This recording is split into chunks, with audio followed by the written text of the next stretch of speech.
मैं आपको सुनाने जा रहा हूं अपनी मंडली की सदस्य वृषाली जैन की लिखी कहानी तेरे मेरे बीच में।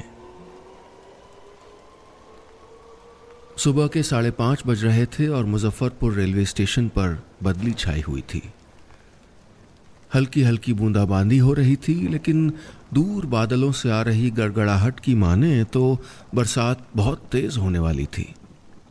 जनवरी के महीने में अक्सर ऐसे ही बेमुरव्वत बेसाख्ता बरस जाते हैं बादल, बिल्कुल अनप्रिडिक्टेबल, अनएक्सपेक्टेड तरीके से, ठीक वैसे ही जैसे अलका की जिंदगी थी। इस वक्त प्लेटफॉर्म पर अवध एक्सप्रेस के फर्स्ट क्लास के डब्बे के सामने खड़ी, मोटी मोटी पायल पहने, हाथ में हीरे की चूड़ियों के बीच हरे कांच की चूड़ियां पहने, गोटे के काम वाली लाल शिफॉन की साड़ी का पल्लू संभालती अलका की आंखें भी इसी मौसम की तरह बरस रही थीं।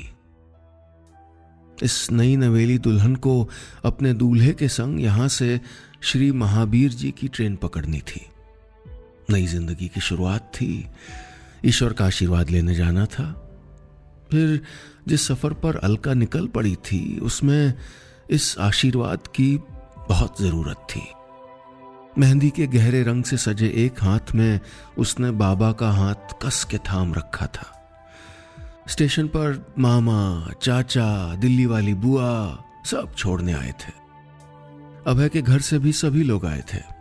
उसके घर वाले या तो अभय को नहीं, डॉक्टर अभय को घेर के खड़े थे या उसके ससुराल वालों से हंसी ठट्ठा कर रहे थे।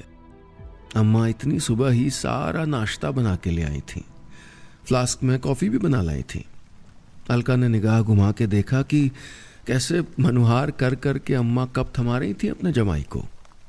जितनी बात उसने नहीं की थी अभय से, उतनी तो उसके रिश्तेदारों ने कर डाली थी। और सच पूछो तो बात करने का वक्त मिला ही कहाँ था। वो जैसे लदी फंदी यहाँ खड़ी थी, कौन मानता कि आज से कुल 15 दिन पहले अभय उसके लिए सिर्फ एक नाम था। कुल 15 दिन पहले ही तो पापा ने दिल्ली फोन पे उसे एक तस्वीर भेजी थी और कहा था, अलका लड़का डॉक्टर है, बुआ की जान पहचान का है, दिल्ली का ही है, हमें पसंद भी है। शाम को बुआ से बात हुई थी और अलका ने अपना दिल खोल कर रख दिया था। बुआ, मैं शादी से मना नहीं कर रही हूं, लेकिन मुझे टाइम चाहिए और आजादी भी। अपनी पढ़ाई, अपना करियर, ये सब कॉम्प्रोमाइज करके मैं शादी नहीं करना चाहती। तुझसे पढ़ाई कॉम्प्रोमाइज करने को कौन कह रहा है बेटा? तू मिल लेना एक बार अभय से।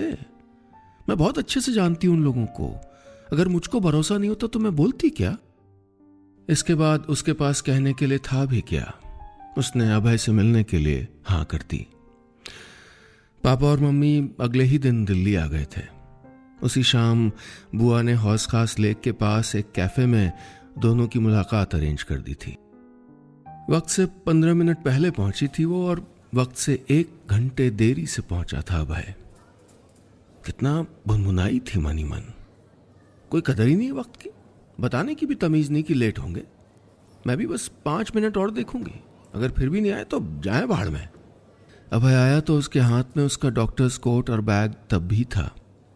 आई एम रियली सॉरी, एक इमरजेंसी केस आ गया था, देर हो गई। कुछ लिया तुमने, ऑर्डर किया कुछ? उसने सामने बैठते हुए कहा था।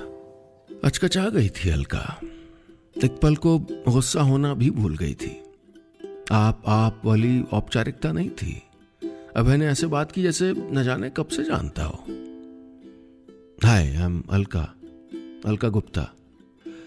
उसने जैसे अभय को याद दिलाने की कोशिश की कि ये उनकी पहली मुलाकात है। वो तो ऑफिशियल इंट्रोडक्शन देना होगा। हाय, आई एम अभय, डॉक्टर अभय सेठी। अभय ने अपना हाथ बढ़ाते हुए कहा। वो हल्का सा मुस्कुरा दी। उसकी टेबल कैफे के ऐन कोने में रेलिंग के पास थी।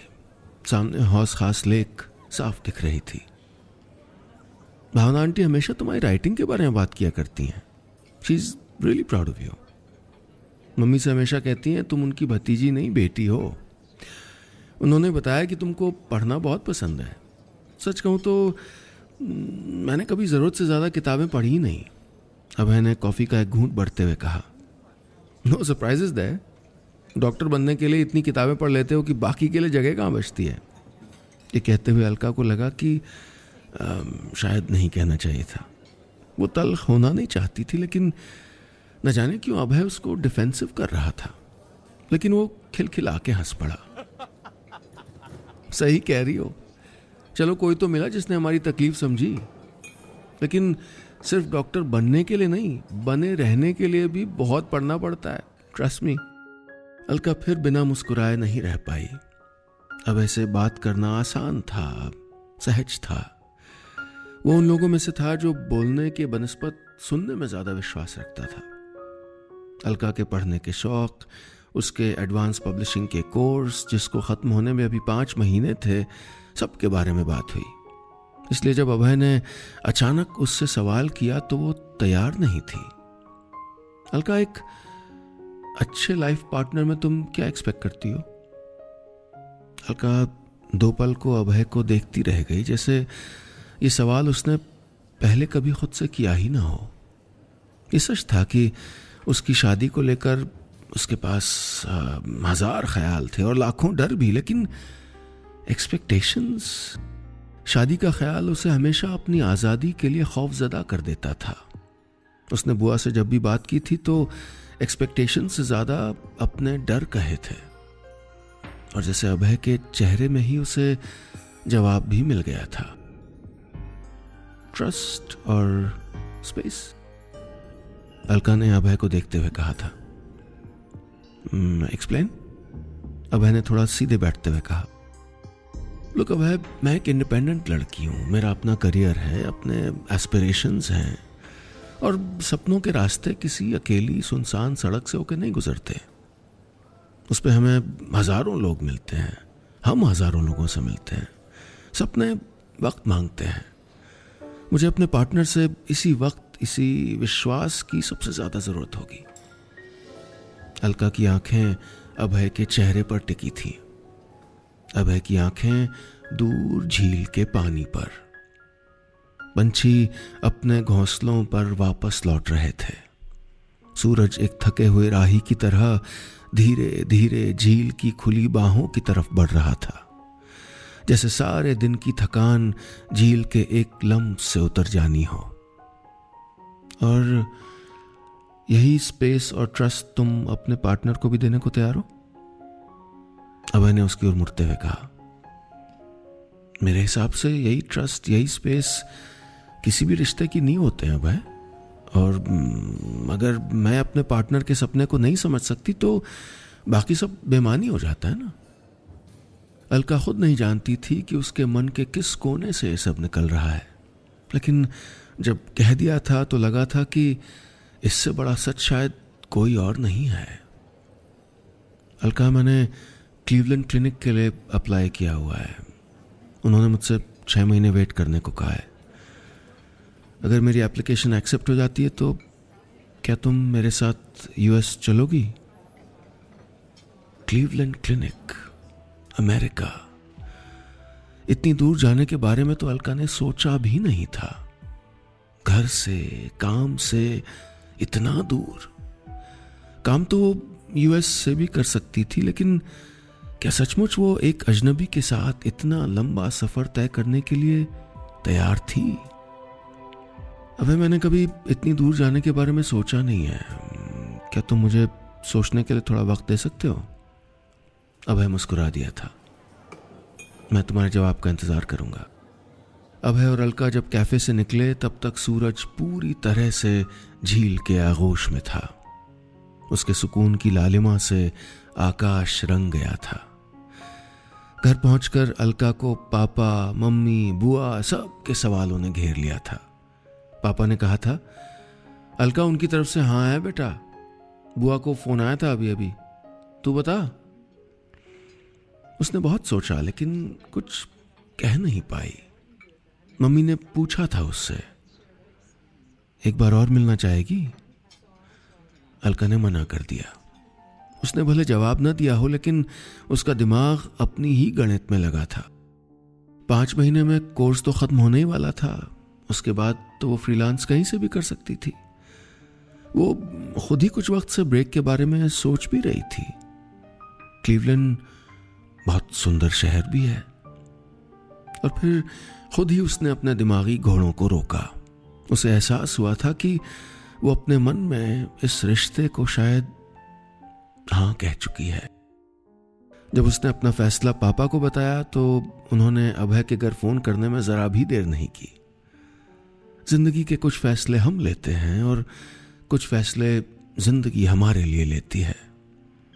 अगली सुबह जब अलका चाय पी रही थी तब अचानक अभय अपनी फैमिली के साथ बुआ के यहाँ आ गया।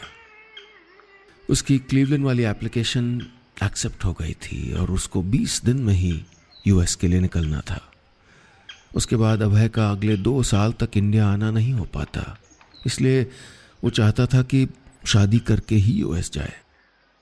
अभय के घर में सबको लगता था कि ये अलका के ही अच्छे भाग्य से हुआ है, लेकिन अभय खुद मिलकर अलका का फैसला जानना चाहता था।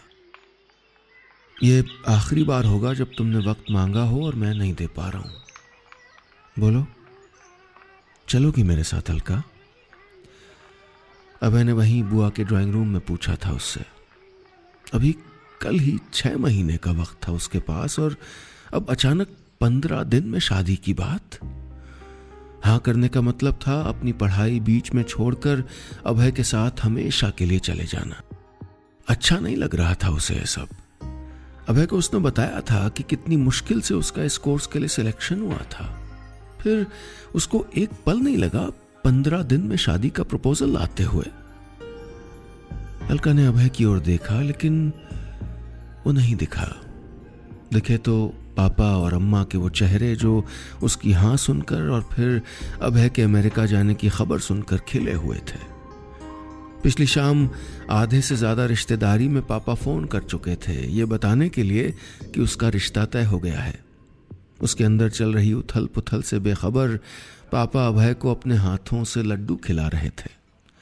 वो नहीं जानती थी कि वो सही कर रही है या नहीं, लेकिन एक गहरी सांस लेकर उसने हाँ कर दी थी।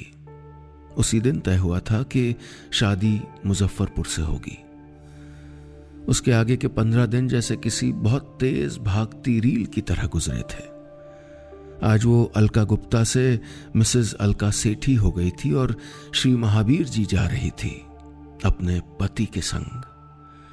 अभय और वो दर्शन करके सीधे दिल्ली जाने वाले थे और वहां से सीधे यूएस। स्टेशन पर अलका का हाथ बाबा के हाथ में और कस गया। उस दिन के बाद अभय से ढंग से बात करने का मौका ही नहीं मिला था। शादी की और यूएस जाने की तैयारी उन्हीं 15 दिनों में करनी पड़ी थी। अब जब ट्रेन चलने में कुछ ही वक्त था, घबराहट से अलका का दिल बैठा जा रहा था। आवाज तो नहीं निकली थी, लेकिन आंखों से टपकी आंसू की बूंद बाबा के हाथों पर पड़ी थी। सुन बेटा, घबराना मत। हर रिश्ता अपने आप में एक वादा होता है। वादे का एक छोर निभाकर तूने शुरुआत की है, अगला अभय निभाएगा, मुझे पूरा विश्वास है। खुद को और उसको वक्त देना। मेरी समझदार बिटिया सब संभाल लेगी। ट्रेन की सीटी बज गई थी। मम्मी उसके पास आ गई थी। अलका ने अपना चेहरा पापा के कंधे में छुपा लिया था और उसकी सिसकियां फूट पड़ी थी। अभय आया था उस वक्त। पापा ने उसके हाथों से अपना हाथ खींच लिया था और उसकी हथेली अभय को थमा दी। अभय बाबू, अपनी जिंदगी सौंप रहा हूं तुमको। ख्याल रखना, संभाल के रखना। ट्रेन ने फिर सीटी बजाई। अब की बार अलका और अभय ने अवध एक्सप्रेस का AC 1 कोच बोर्ड कर लिया। अलका का बचपन, मायका सब पीछे छूट रहा था। उसके एक नए सफर की शुरुआत हो चुकी थी। दोस्तों, ये था मेरी मंडली की सदस्या वृशाली जैन की लिखी कहानी तेरे मेरे बीच में का पहला हिस्सा। उम्मीद है आपको कहानी पसंद आ रही होगी। क्या अपने टूटे सपनों पर चलकर अभय के साथ अलका नई खुशियां ढूंढ पाएगी? जानने के लिए सुनिएगा कहानी का दूसरा हिस्सा, तेरे मेरे बीच में पार्ट 2।